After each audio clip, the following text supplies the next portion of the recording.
శ్రీ విఘ్నేశాయ నమః, శ్రీ గురుభ్యో నమః, మహాసరస్వతి నమః. నమస్కారం అండి. ఎలా ఉన్నారు? నా వీడియోలు చూస్తున్నారా?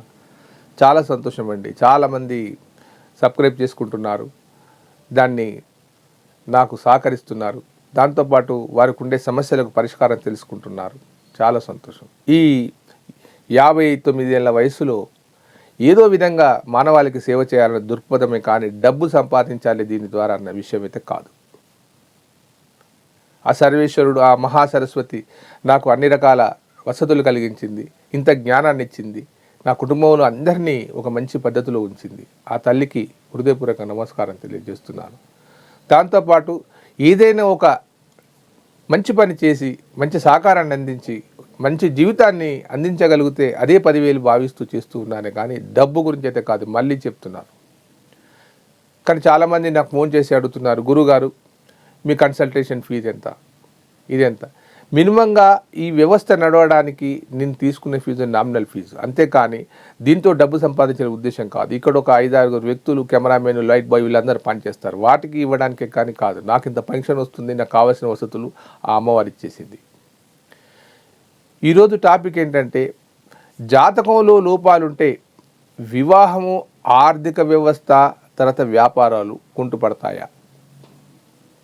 ఇది నమ్మాలా, నమ్మవచ్చా, నమ్మకూడదా? మేము ఎన్నో చేసాం, ఎంతోమందిని కలిసాం, కాలేదు. ఆ విషయం మాట్లాడుతున్నాను. నిజమండి, మనము పూర్వకాలం నుంచి కూడా మహర్షులు మనకు అందించిన మహత్ గ్రంథాలు ఇవి. టెలిస్కోపు లేని కాలంలోనే గ్రహాల గమనాలను, వాటి యొక్క కక్షలను, వాటి యొక్క శక్తులను తెలుసుకున్నారు. అది దివ్య దృష్టి అనండి, లేకపోతే వారి జ్ఞానమేనండి, వారి యొక్క సైన్స్ ఏనండి, ఏదనానండి. దీన్ని వ్యతిరేకించే వాళ్ళు కూడా నాస్తికులు ఉన్నారు. అవి గ్రహాల ప్రభావం మనిషిపైన ఉంటుందా? ఉంటుందండి, ఖచ్చితంగా ఉంటుంది. ఎందుకు ఉండదండి? ఒక సముద్రం ఆటుపోటులు వచ్చినప్పుడు చంద్రుని యొక్క శక్తి వల్ల జరుగుతుందని సైన్సే చెప్తుంది. అమావాస్య నాడు ఆటుపోట్లు వస్తాయి, పౌర్ణమి నాడు ప్రశాంతంగా ఉండదు, అలాగా ఉంటుంది. మరి ఒక ప్రకృతే దీన్ని విలయంగా మారినప్పుడు గ్రహాల యొక్క శక్తి స్థితిగతులన్నీ కూడా గ్రహాల వల్లనే కదా మనకు ఋతువులు ఏర్పడేది. ఆ సూర్యుడు, ఆ చంద్రుడు, ఆ మిగతా గ్రహాల వల్లనే మనకు వర్షాలు ఇవన్నీ వస్తున్నప్పుడు, ఆ వర్షాల రకరకాల ఋతువులు మారినప్పుడు మనిషిపైన ఎందుకు ప్రభావం ఉండదు? 100కి 100 నిజమండి.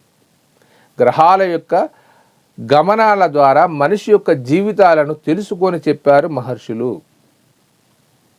అది ఎక్కడో ఉంది కదా, ఇక్కడికి నీకు ఆ గ్రహం పడుతుందా? కాదు, అదొక ల్యాండ్ మార్క్. దాని ప్రభావాన్ని వాళ్ళు పరిశోధన చేసి ఇచ్చారు. ఈ గ్రహము ఇక్కడ ఉన్నప్పుడు ఈ ఈ రాశిలో పుట్టినవారు, ఈ నక్షత్రంలో పుట్టినవారు ఇలా ఉన్నారు అని వారు జ్ఞానంతో తెలుసుకొని, వాళ్ళ తపస్సుతో తెలుసుకొని, వారి యొక్క విజ్ఞానంతో తెలుసుకొని చెప్పారు. దాన్ని పాటించారు. 1000 సంవత్సరాల నుంచి కూడా పాటించారు. దాన్ని స్థిరపరిచారు.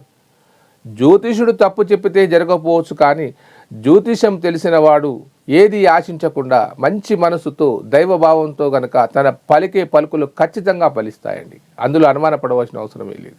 ఏదో కమర్షియల్ బిల్డింగ్ కట్టేసుకొని హాయిగా ఒక లైన్ పెట్టేసుకొని ఆ రండి బాబు రండి, ఆ రండి బాబు రండి అన్న వాళ్ళు జ్యోతిషులు కాదండి. దాని మీద పిపాస ఉండాలి, ఆ జ్ఞానాన్ని నేర్చుకోవాలి, గ్రంథాలు చదవాలి. ఒక విషయాన్ని చెప్పే ముందు ఆచితూచి ఆలోచన చేసి చెప్పాలి. ఏం కాదు పో, అవుతుంది పో అనకూడదు. ఈరోజు నేనున్నానులే అనే భరోసా ఇచ్చే వాళ్ళల్లో చాలామంది మూసకాలు ఉన్నారండి. అలా కాదు. నీ ప్రయత్నం నువ్వు చేయి, ఒక మార్గాన్ని సూచిస్తాను. జ్యోతిషం నీకు ఈ మార్గాన్ని సూచిస్తుంది, దీన్ని పాటించు, అది భగవంతునికి అప్పచెప్పు, అప్పుడు నువ్వు సక్సెస్ అవుతావు అన్న వాళ్ళు ఖచ్చితంగా అవుతారండి. ఎంత కష్టపడ్డా కానీ ఆర్థికంగా బిజినెస్ పెట్టిన తర్వాత లాస్ అయిపోతుంటాం. మంచి రోజే చూస్తాం, మంచి ముహూర్తాన్ని చూస్తాం, ఆ ముహూర్త బలం కూడా పనిచేయదు. దానికి కారణం ఏమిటి? లక్షల రూపాయలు వెచ్చించి చేస్తున్నాం కానీ కావట్లేదు. ఒకసారి 2 సార్లు ఫెయిల్ అయిపోయిన వాళ్ళు కూడా ఉంటారు. కానీ దాన్ని ఒక్కసారి వెనక్కి వెళ్ళి తన వృత్తి స్థానం ఏమిటి, ఎవరి జాతకంలోనైనా కానీ లగ్నం నుంచి 10వ ఇల్లు వృత్తి స్థానం అంటారు.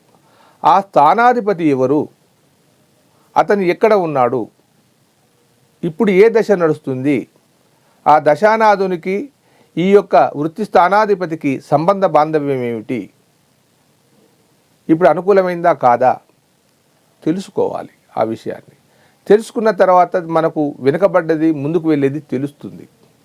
అంతేగాని గోచార రీత్యా ఏదో ఒక సంవత్సర కాలం నడుస్తుంది, వ్యాపారాలు పెట్టే ముందు లక్షల రూపాయలు పెట్టే ముందు ఖచ్చితంగా ఈ వ్యాపారం పనిచేస్తుందా లేదనే అంశాన్ని తెలుసుకోవాలి ప్రాథమికంగా.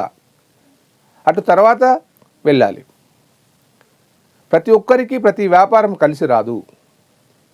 వారికి ఉన్న జ్ఞానానికి, వారికి ఉన్న నక్షత్రానికి, వారికి ఉన్న రాశికి సంబంధం ఉంటుంది. కొంతమంది జాతకులు ఇది చదవాలని అనుకుంటారు, కానీ అది సాధ్యం కాదు. ఎందుకు కాదు? మరి ఇతర రంగాలలో సాధ్యమైనప్పుడు, ఆ ఇంటెలిజెన్స్ అక్కడ పనిచేసినప్పుడు ఇక్కడ ఎందుకు సాధ్యం కాదు? అదే డాక్టర్ చదివేవాడు మ్యాథ్స్కి ఎందుకు వెళ్ళలేడు? అక్కడ కూడా జ్ఞానమే కదా, అక్కడ కూడా ఇంటెలిజెన్సే కదా, అక్కడ కూడా జ్ఞాపక శక్తే కదా. కానీ ఇక్కడ రాణిస్తాడు, కానీ అక్కడ ఎందుకు రాణించాడు? ఆ విషయాన్నే తెలియజేస్తుంది జ్యోతిష శాస్త్రం. ఈ బిజినెస్ నీకు పనికిరాదని తెలియజేస్తుంది. దాన్ని మార్చుకుందాం. ఒకే బిజినెస్లో కాకుండా రకరకాల బిజినెస్లు ఉన్నాయి కదా, రకరకాల వృత్తులు ఉన్నాయి కదా, వాటిని మార్చుకుందాం. ఈ మార్గం వైపు కాకుండా ఇంకో వైపు, అప్పుడు రాణిస్తారు. అది ప్రయత్నపూర్వకంగా ఒక 1 year తెలుసుకున్న తర్వాతనే. జీవితకాలం దాన్నే పట్టుకోమని వేయడం అనట్లేదు. జ్యోతిష్యుడు సరైన వృత్తిని సూచించినప్పుడు ఆ మార్గం సక్సెస్ఫుల్గా లేకుంటే వదిలేయండి. కానీ అదే పట్టుకొని ఏడ్చుకుంటూ 10 సంవత్సరాలైనా కూడా మన వ్యాపారం అదే అనుకొని చేసుకుంటూ ఉంటే వాళ్ళు ఎంతకు రాణించరు. వ్యాపారం అలా ఉంటుంది. ఆర్థిక వ్యవస్థ కూడా మనం ఎంత చేసినా కానీ లాభం లేకుండా ఉండేది ఉంటే దానికి తగు కారణాలు ఉన్నాయి. నువ్వు ఎదగకుండా ఆరోగ్య సమస్యలు కూడా అడ్డుపడుతూ ఉంటాయి. నువ్వు బలవంతంగా చేస్తూ ఉంటాయి. ఆరోగ్య సమస్యలు, కుటుంబ సమస్యలు ఇవన్నీ వస్తాయి. ఇక వివాహాల విషయానికి వస్తాయి. వివాహాల విషయంలో గురుబలం 2, 5, 7, 9, 11 స్థానాలలో ఎవరి రాశి నుంచి అయినా గురుబలం ఉంటుంది. మరి వివాహాలు కావు. గురుబలం ఉంది, వివాహం ఎందుకు కాదు? గోచారీత్యా గురుబలం ఉంటుంది, వివాహాలు ఎందుకు ఆగిపోతాయి? దానికి జాతకంలో సమస్యలు. ఆ 7వ ఇంటి అధిపతి, 2వ ఇంటి అధిపతి, ఈ 2 సరిగా చూడాలి, నవాంశంలో చూడాలి. చూసిన తర్వాత దాని పరిష్కారం తెలుసుకున్న తర్వాత ఏ లోపం లేకుంటే గోచారం పనిచేస్తుంది. జాతకంలో లోపాలు ఉన్నప్పుడు గోచారం పనిచేయదు. కాబట్టి ఆ 2 విషయాలను సూక్ష్మంగా తెలుసుకోవాలి. కనబడ్డ రంగుల బట్టలు వేసుకొని పంచాంగం పట్టుకున్న వాళ్ళందరూ జ్యోతిషులు కాదు. జ్యోతిషం అనేది ఒక సబ్జెక్టు, దానికి ఒక పద్ధతి ఉంది, దానికి అనుభవం ఉండాలి, పెద్దవారి సహకారం ఉండాలి, అప్పుడు కానీ పనిచేస్తుంది అది. కానీ కనబడ్డ గుళ్ళో అయ్యగారు అందరూ కూడా జ్యోతిషం చెప్తారంటే నేను ఒప్పుకోను. దాని మీద నిరంతర శ్రమ పడుతూ ఉండాలి, దాన్ని ప్రేమించాలి, అప్పుడు కానీ దానికి చెప్పగలిగిన వారు సక్సెస్ఫుల్గా అవుతారు.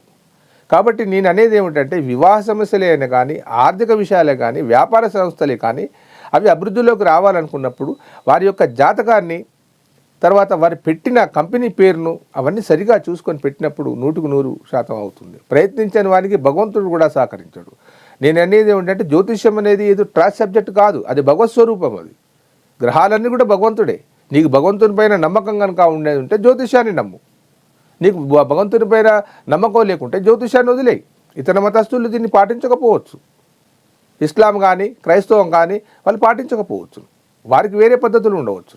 కానీ హైందవ ధర్మంలో ఈ యొక్క శాస్త్రము, జ్యోతిష శాస్త్రము ఎన్నో యుగాల నుంచి నడుస్తూ ఉన్నది. దానిపైన ఆధారపడ్డది భారతదేశం. చిన్న చిన్న కారణాల చేత దాన్ని ఏదో కాదు అనడం కాదు.